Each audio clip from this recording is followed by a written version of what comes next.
Hello again, YouTube. The Studio Dead back with another review. The series of Devil May Cry 1 through 4 and the upcoming, so far unnamed sequel or prequel or whatever. Reboot, where the hell you want to call it. Fuck you want to call it, seriously. Now let's go back to the first one. The first one was something innovative, it was something new, brought some new mechanics, a little bit of a cool story. They made the protagonist bishy enough or feminine enough for females to get into it, and just badass enough for guys to feel, you know, a little bit of a badass in it. Yeah, because I mean, honestly, I love the point that they actually had gun and sword combos where you can actually flow between one and the other, and that's what I enjoyed about it the most. Oh, absolutely. You know, Devil May Cry, in a lot of people's eyes, was actually the originator of the hack and slash genre. You know, a subgenre within the action category, and you know, it was, and as these two said, you know, it makes you feel like an all-around badass. Cutscenes and in gameplay. What more could you ask for? I mean, a dude gets hit with a motorcycle, gets up and walks it off like it's nothing.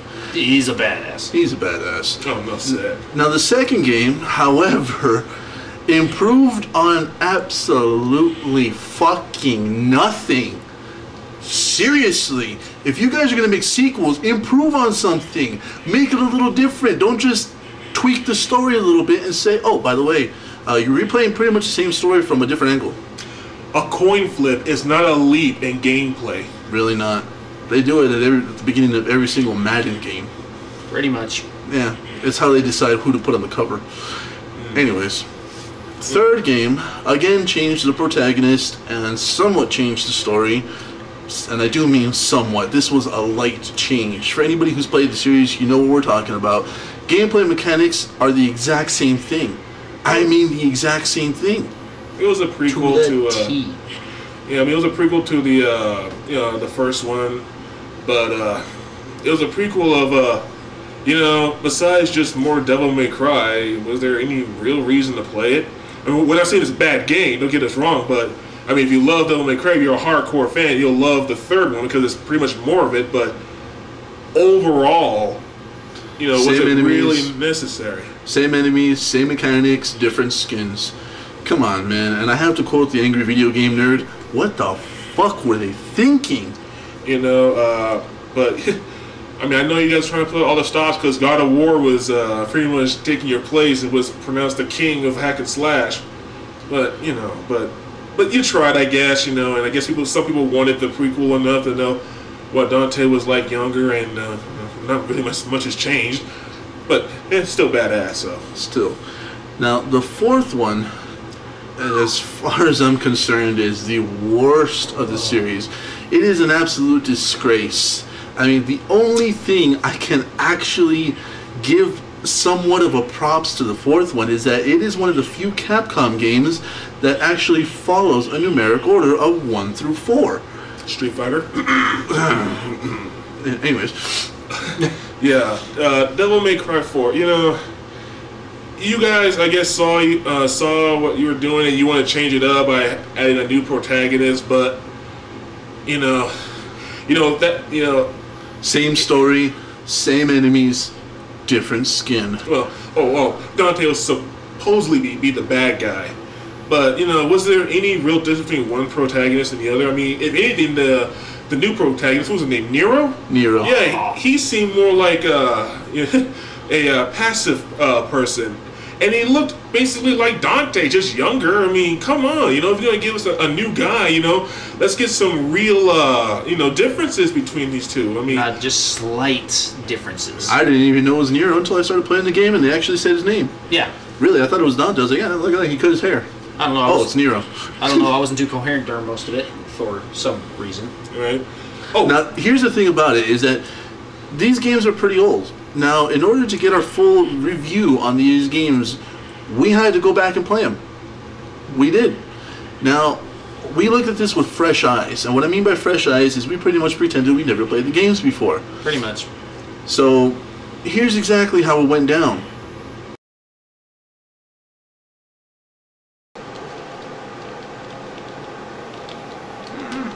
Not bad. It's okay.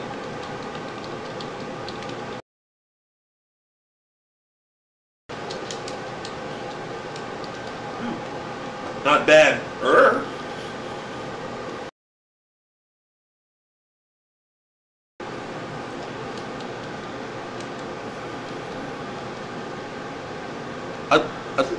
I thought you guys put in the third game. We did. Wow. Really? Yeah.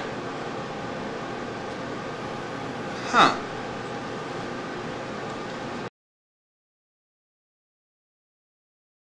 Come on. No, I don't wanna play this damn.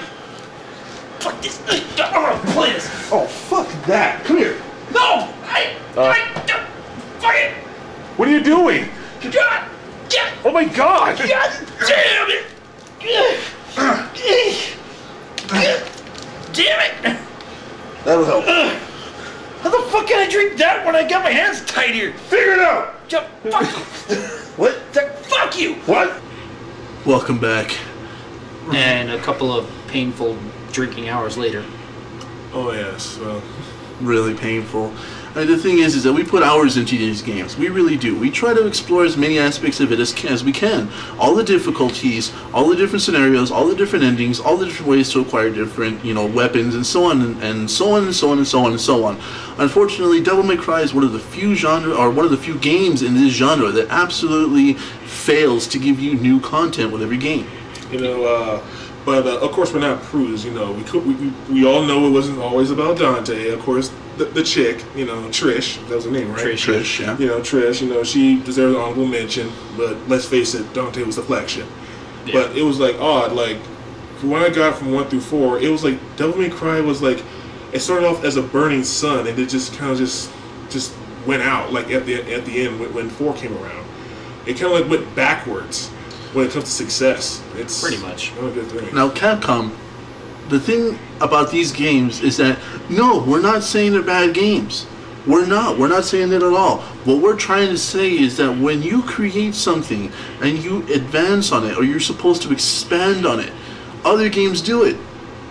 Come on, join the club, man. Because you don't have to add too much to it. Just add something to appease, at least knowing that it's going to be something more advanced coming into it. Because, when I played through most of them, the graphics content was basically the same. Even though, most of the stories were part of the same story, each one took a different path, and when it comes down to it, why not have different enemies for different paths?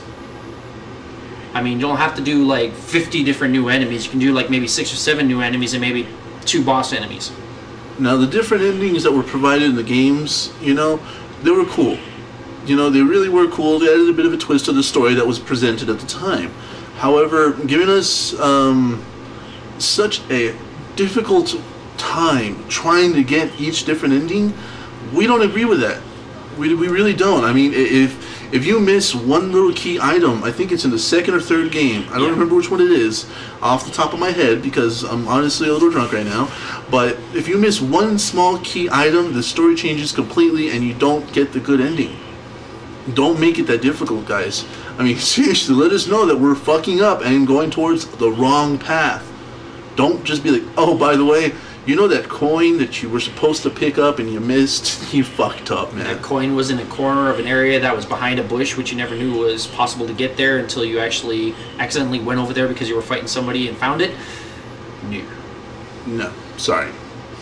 Now, the hack and slash genre, we will give it credit to Devil May Cry because it essentially did start it. Yeah. It really did, and we're not going to lie about it. We enjoy the hack and slash genre. Anybody who's played God of War, anybody who's played any kind of game similar to this, thank Devil May Cry. Yeah, because they're the ones that initially brought the whole hack and slash system up to par as it was. Because, they're the ones that brought fast-paced hack and slash action to it. Not to mention a kick-ass soundtrack. Oh, hell yeah. Damn good soundtrack. Absolutely. Zeiss knows more about the soundtracks than we do. He's actually listened to them completely. I've missed a couple of them. I've listened to them quite a bit, and I've got a bunch of favorite ones. Soundtrack's all you need, especially in that game. Damn, it was a really kick-ass soundtrack. Hell yeah. It really was. It was well-paced, it was well thought out, it was well-produced. Well done. Props on that one. Good job. However, again, we have to go back to the same issues, and that's that if you give us a protagonist for a game, keep with the protagonist, guys. Don't switch it around. Don't. I mean, if we play God of War, it's to play as Kratos. If we play Infamous, it's to play as Cole. Yeah. Forgot his name for a second. It's true, you know, like, you know, when you switch a protagonist, make sure it's an integral part in the story. Legacy of Kain, you got Kain and Raziel. Prototype, they're trying to do the Alex Mercer and that one black guy. Yeah. But Nero brought nothing to the table. Nothing really. He really did it. The story felt just slapped together. It just kind of felt like they wanted to just bring an extra person in there just to be like, hey, look, somebody else can be badass. You know, and it just doesn't work if you don't do it right. You can't slap someone in there and expect us to care. It doesn't Don't work give that us a way. Ninja Turtles game and make us play as April O'Neil. Really, really just bad. Yeah. Anyways, one of the things that we have to agree with a friend of ours named Lacey, who pointed this out on our YouTube channel, thank you for the comment, by the way, is that no, we don't agree with the new look of the protagonist of the prequel, sequel, the upcoming game of Devil May Cry. I mean, I know you guys like switching out protagonists, but I mean, switching out Dante. What the fuck for what they just fuck. You just finish this part real quick. I'll be back. Switching out Dante for Edward from Twilight. That is Dante? Yeah. Fuck it, I'm out. Well, while they're gone, I'll continue on. Look, Capcom, when you want to improve a franchise, you look at the story, you look at the gameplay, you look at the mechanics. Heck, even go for sound, maybe graphics. You don't take a badass character like this and turn it into this. Fuck you! Seriously, it does not work ever. You know, and we read an article that it's supposed to be like the shock factor, it's supposed to get people buzzing about it. Capcom, 101. You want the good shock, not the bad one. The bad one will turn people off on your franchise, and you just pretty much wasted all that time and energy on that game. Look, Yeah. and yes, we saw the trailer. He looked cool, did flippy flips and loopy loops. Look, he was doing that before that stupid look. He doesn't need it anymore. He doesn't need a. Oh God. And you know, Now I'm out. you know what? We'll show you exactly what happened with me and Zeiss. Because you know what? Deadman was nowhere near to be found at this point. Unfortunately, later on, we found out that he was drunk inside of a ditch somewhere when we received his text message about where it was at. Oh well.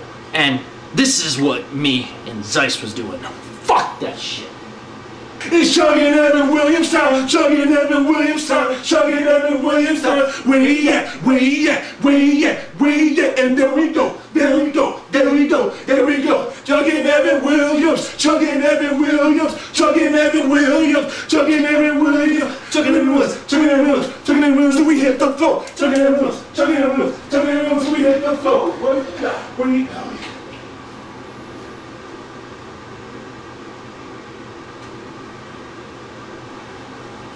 Sorry about that. See, basically, alcohol fuel when we finally have to play that game. Yeah, we they're gonna have finally to regained our tie me down composure. drunk. And you know, the thing is that, you know, in making these guys play these games, there was a couple of arguments. I mean, these games are not high quality after a certain point, and you know what? It takes a little tough love to get these guys to, you know, cooperate. It's called redundancy. I hate it. Tune back in for our next review. We cover a very certain game series. I mean, it's one of my favorites, unfortunately, except for the newest one. Def Jam. Woo! Sorry, I played the Def Jams, and so far, yeah, you'll hear my end of it on the reviews. Tune back in for our next review. See you next time. And- Studio Dead signing off. Deadman. Zeiss. Drake, See you next time, folks. say.